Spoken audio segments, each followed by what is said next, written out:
What if I told you that the biggest change in World Cup history wasn't about football at all? In January 2017, FIFA made a decision that shocked the football world. They voted unanimously to expand the World Cup from 32 teams to 48. 16 more nations, 40 more matches, hundreds of millions more fans. But here's the question nobody was asking loudly enough. Was this really about growing the beautiful game? Or was it about growing FIFA's bank account? Today, we're going to follow the money. And trust me, the numbers are staggering. Let's rewind. The World Cup didn't always look the way we know it. When it started in 1930, only 13 teams showed up in Uruguay. By 1950, that grew to 16. In 1982, FIFA bumped it to 24 teams. And then in 1998, France, the format that most of us grew up with, 32 teams, 64 matches, the modern World Cup. That format lasted 28 years, 4 tournaments, 7 World Cups. It was clean, it was balanced, it worked. So why change it? Enter Gianni Infantino, elected FIFA president in February 2016, replacing the scandal-ridden Sepp Blatter.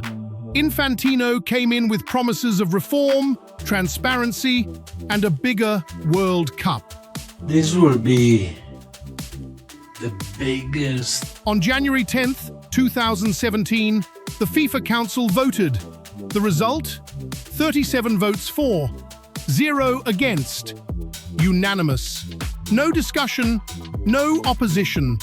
Starting 2026, 48 teams, 104 matches, the largest expansion in the tournament's 96-year history. Now here's where things get really interesting. Let's talk about the money trail, because it tells the whole story. FIFA doesn't just sell tickets, they operate on 4-year commercial cycles, selling broadcasting rights, sponsorships, hospitality packages, and licensing deals tied to each World Cup. And if you look at how those numbers have grown over the years, it's almost hard to believe. 2007 to 2010 cycle, South Africa, $4.19 billion. 2011 to 2014 cycle, Brazil, $5.72 billion. 2015 to 2018 cycle, Russia, $6.42 billion. 2019 to 2022 cycle, Qatar, $7.57 billion, a record at the time. Now look at that growth, steady, consistent, about 15 to 18% every 4 years. But then comes 2026.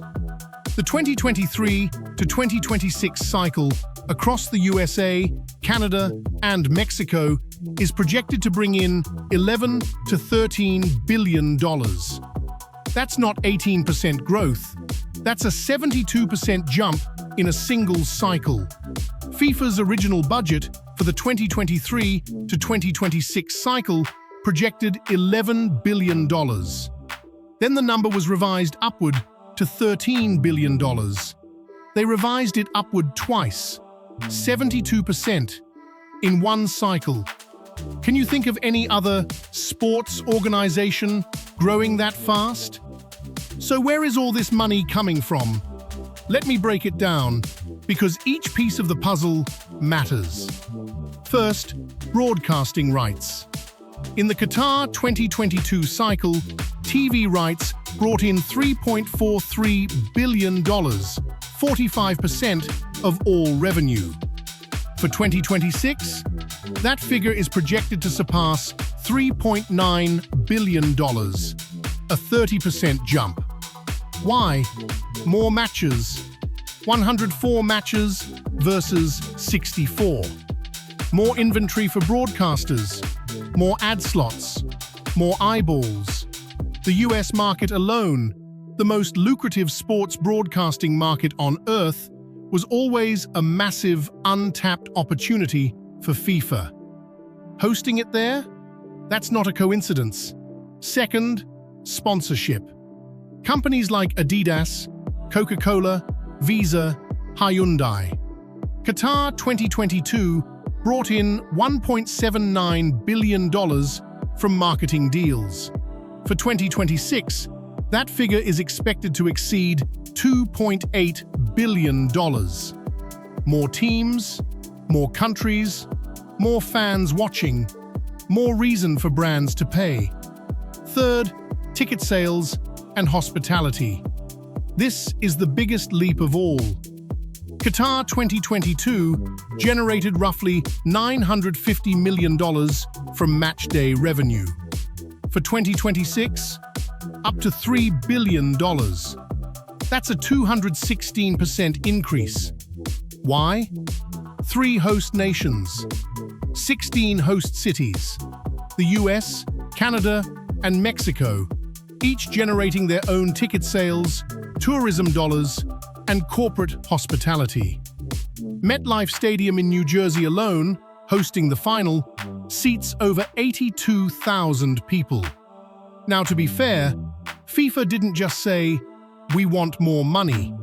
They had reasons, and some of them were genuinely compelling. Infantino's official argument? Inclusivity. For decades, the World Cup was dominated by Europe and South America. Africa had just 5 spots for 54 nations. Asia had 4.5 spots for 47 nations. The Caribbean, Central America, Oceania, fighting over scraps. The expansion changed that dramatically. Africa's allocation jumped from 5 to 9 spots.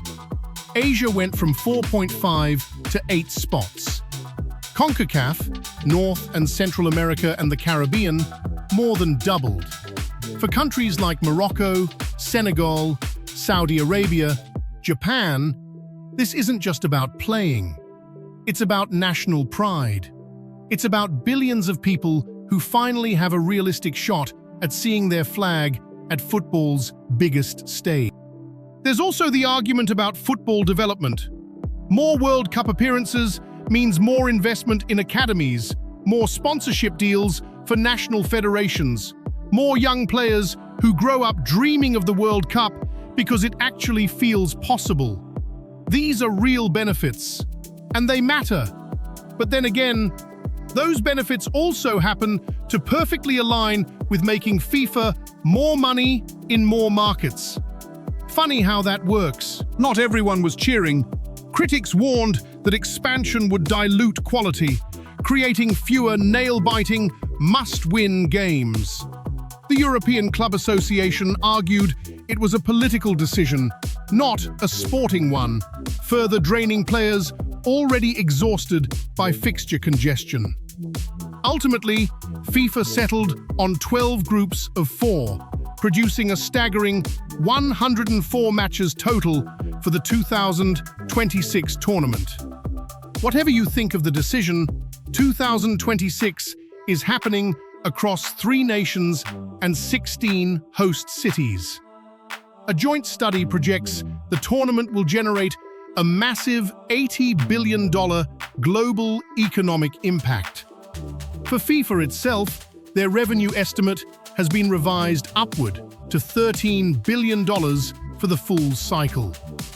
From $3.3 billion in 2006 to $13 billion in 2026. That's nearly 4 times the revenue in just 20 years. So, why did FIFA really expand the World Cup to 48 teams? The honest answer is, both things are true. It gives more nations a seat at the table, but it also makes FIFA billions of dollars more. Maybe a bigger pie means everyone gets a bigger slice, or maybe football's soul is being quietly sold to the highest bidder. That's for you to decide. What I know for sure is this: the 2026 World Cup will be the biggest sporting event in human history. And whether you love it or hate it, you're going to be watching every single match. See you at the World Cup. Don't forget to follow, hit that subscribe button, and stay tuned for more deep dives into the business and tactics of the beautiful game.